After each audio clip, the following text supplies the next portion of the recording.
Tapi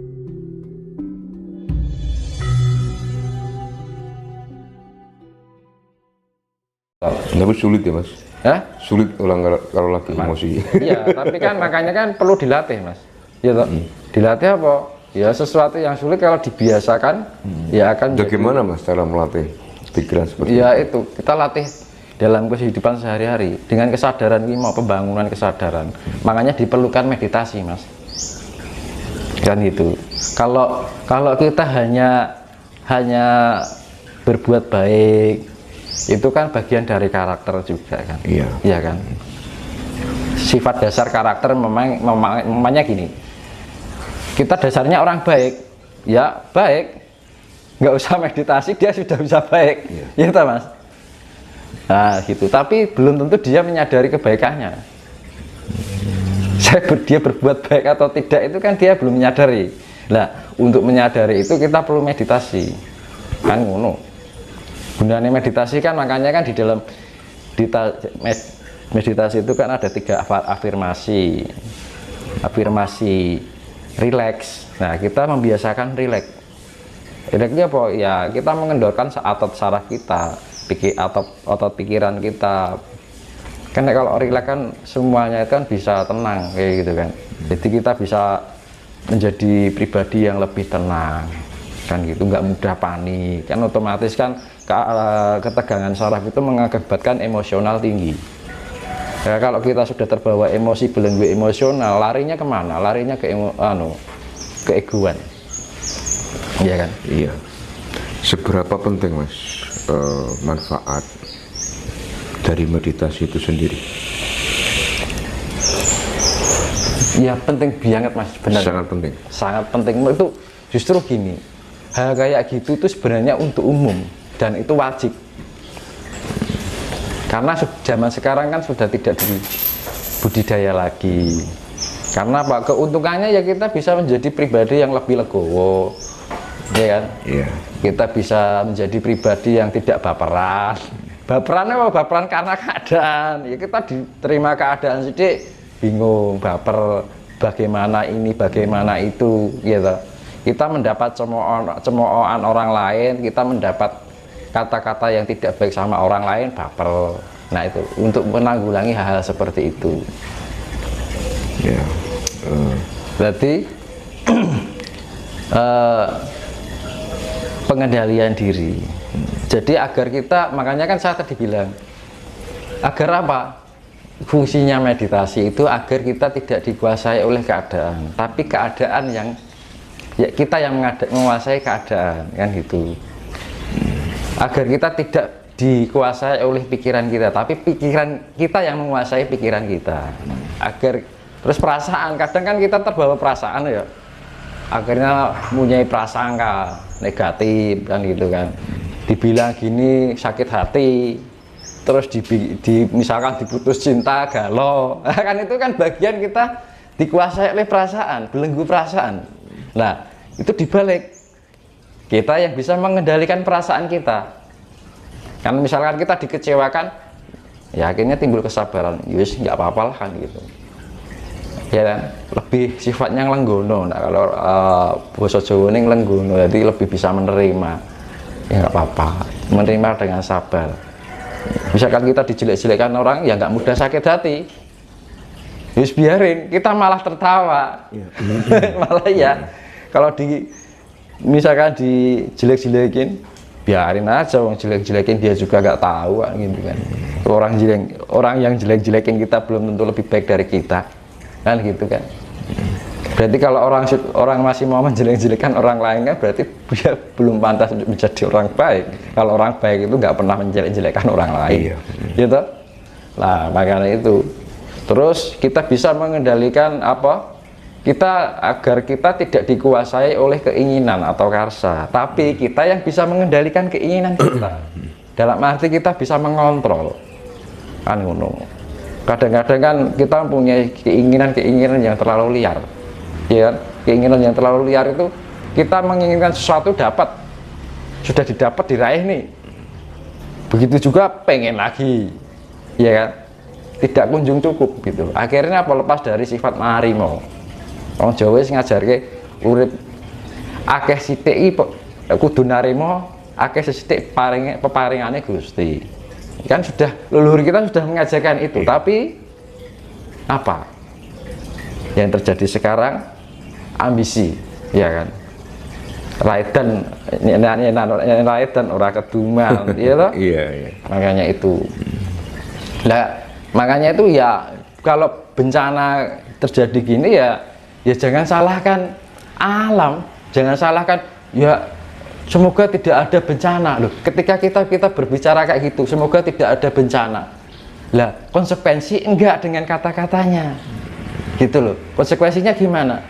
Oh, berarti saya harus perbaiki diri. Iya toh.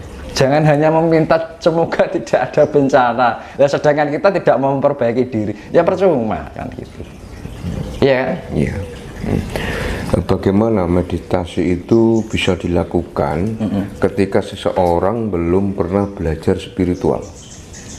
Ya lebih, kita kan zaman sekarang kan wis musim sosial media ya Mas. Iya. Kita bisa mencari referensi dari Google, dari YouTube kan gitu.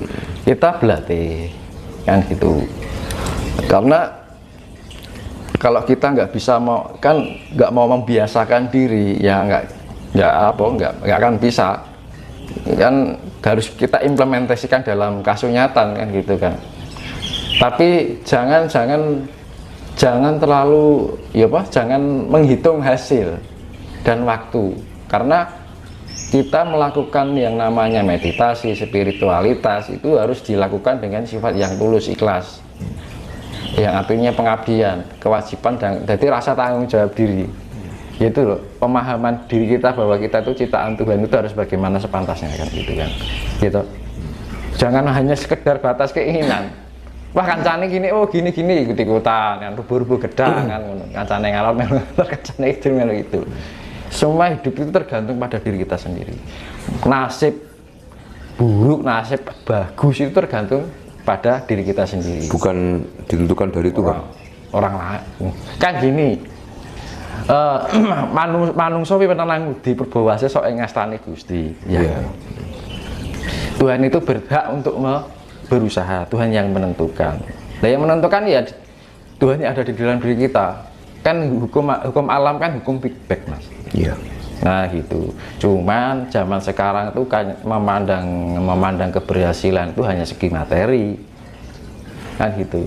Makanya kan saya seringkali bertanya-tanya, sukses maksudnya sukses dalam apa dulu kan gitu. Banyak orang sukses hanya dari sudut pandang materi kan gitu. Lah yang menjadi pertanyaan, ketika orang sukses dengan materinya, apakah dia sukses dengan manusia, menjadi manusia sejati?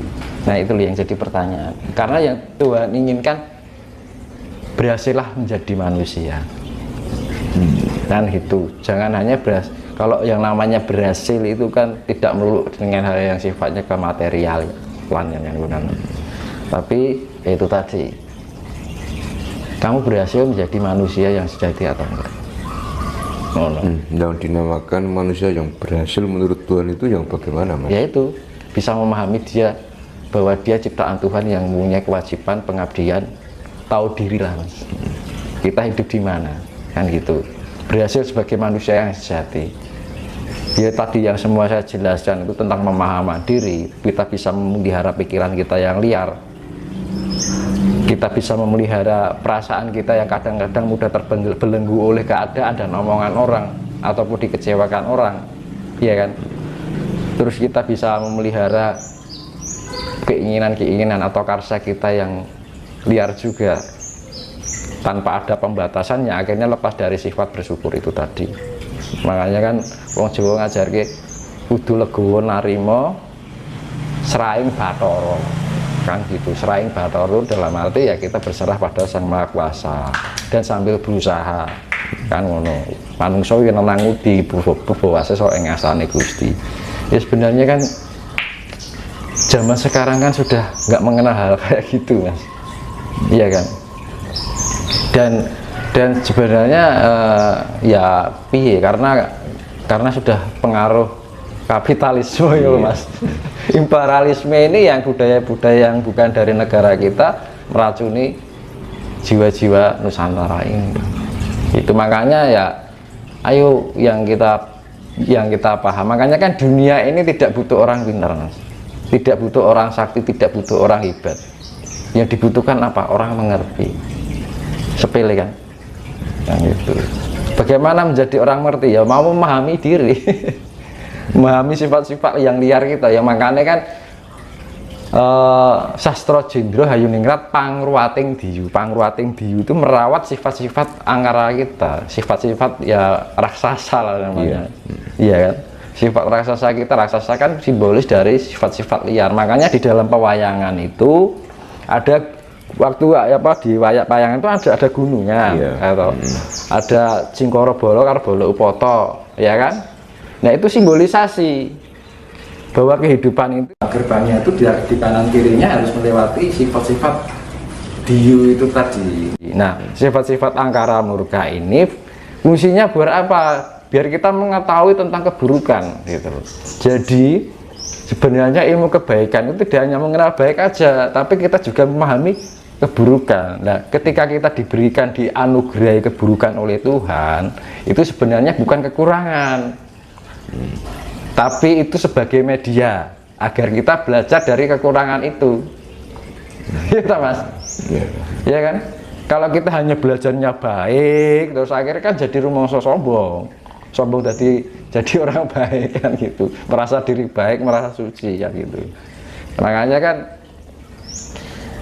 ya dulu saya pernah bilang antara ini kiai misalkan ini udah pernah mengalami keburukan ini belum, pasti ketika dia menjadi pandita ya lebih pintar orang yang pernah mengalami keburukan. Kalau yang ini hanya hidupnya gitu terus belajar baik terus, tetap lebih mengerti orang yang pernah mengalami ini.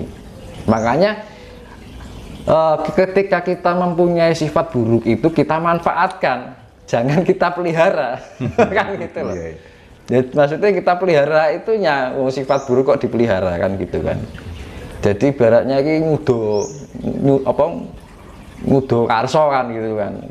Jadi karsa kita liarkan gitu, nggak kita pelihara kan ngono. Makanya kan manfaat Tuhan memberikan sifat buruk atau ketidaksempurnaan pada diri manusia agar manusia itu belajar dari kekurangan itu sendiri, belajar dari ketidaktahuan yang akhirnya menjadi orang mengerti. Makanya kembali lagi dunia ini tidak butuh orang hebat, dunia ini tidak butuh orang pintar. Dunia kalau orang pintar kan sudah banyak Mas. Di dunia ini tidak butuh orang sakti. Di dunia ini tidak butuh pengakuan. Yang dibutuhkan apa? Orang yang mampu mengerti, orang yang mengerti, ya kan? Saya suruh milih